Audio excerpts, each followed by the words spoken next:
صلی و نسلم علی رسولہ الکریم اما بعد فاعوذ باللہ من الشیطان الرجیم بسم اللہ الرحمن الرحیم۔ معزز سامعین کرام، جیسا کہ آپ جانتے ہیں کہ رمضان المبارک کے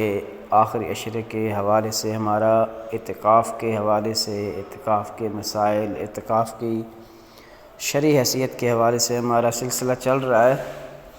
تو اسی کو آج آگے بڑھاتے ہوئے ہم اعتکاف کے کچھ مسائل ہیں ان کو آج ہم ڈسکس کریں گے، آپ کے سامنے رکھیں گے۔ تو جیسا کہ ہم جانتے ہیں کہ اعتکاف رمضان المبارک کے آخری عشرے کے اندر 20 رمضان کی شام کو ہر محلے کی مسجد میں اعتکاف کرنا اہل محلہ کے ذمہ سنت مؤکدہ علی الکفایہ ہے، یعنی اگر تمام محلے والوں میں سے کوئی بھی اس سنت کو ادا نہ کرے تو سب اس سنت کے چھوڑنے والے اور گناہ گار تصور ہوں گے۔ اسی طرح یہ بھی ہمیں ذہن میں رکھنا چاہیے، ذہن نشین کرنا چاہیے کہ سنت اعتکاف کا جو وقت ہے رمضان المبارک کی 20ویں تاریخ کو سورج غروب ہوتے ہی شروع ہو جاتا ہے، اس لیے معتکف کو 20ویں روزے کا سورج غروب ہونے سے پہلے نیت کر کے اعتکاف کی جو جگہ ہے وہاں پر داخل ہونا ضروری ہے۔ اگر کوئی شخص 20 رمضان کو سورج غروب ہوتے ہی اعتکاف میں نہ بیٹھ سکا بلکہ اگلے دن یعنی 21ویں رمضان سے اعتکاف کرتا ہے تو یہ اس کا جو اعتکاف ہوگا وہ مسنون نہیں کہلائے گا، یعنی سنت اعتکاف نہیں ہوگا بلکہ یہ اعتکاف نفلی ہوگا۔ اس کے ساتھ ساتھ جس شخص نے رمضان المبارک کے آخری عشرے میں اعتکاف کیا ہو اس کے لیے بہتر ہے کہ وہ عید کی نماز ادا کر کے ہی وہاں سے مسجد سے یعنی واپس لوٹے۔ اور اس کے علاوہ معتکف کہتے ہیں جو اعتکاف والا ہو، یعنی جو اعتکاف کی نیت سے مسجد میں بیٹھا ہو، یعنی معتکف وضو کرنے کے لیے مسجد سے باہر نکلے تو اس کے لیے وضو سے پہلے یا اس کے دوران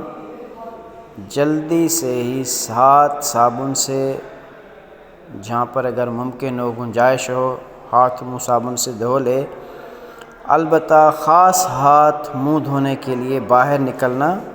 یا وضو کرنے کے بعد اس کے لیے رکنا جائز نہیں ہوگا۔ اس سے کیا ہوگا، جو اس کا جو سنت اعتکاف ہے وہ فاسد ہو جائے گا۔ اگر وہ بغیر کسی عذر کے، بغیر کسی وضو کرنے کے بعد وہ وہیں پر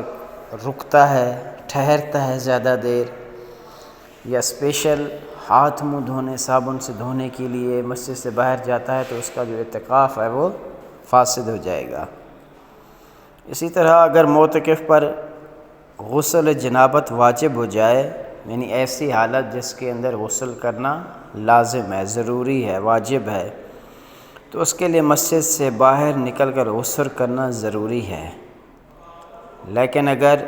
صرف گرمی کی وجہ سے یا جمعہ کے غسل کے لیے مسجد سے باہر نکل کر معتکف کے لیے غسل کرنا جائز نہیں ہے،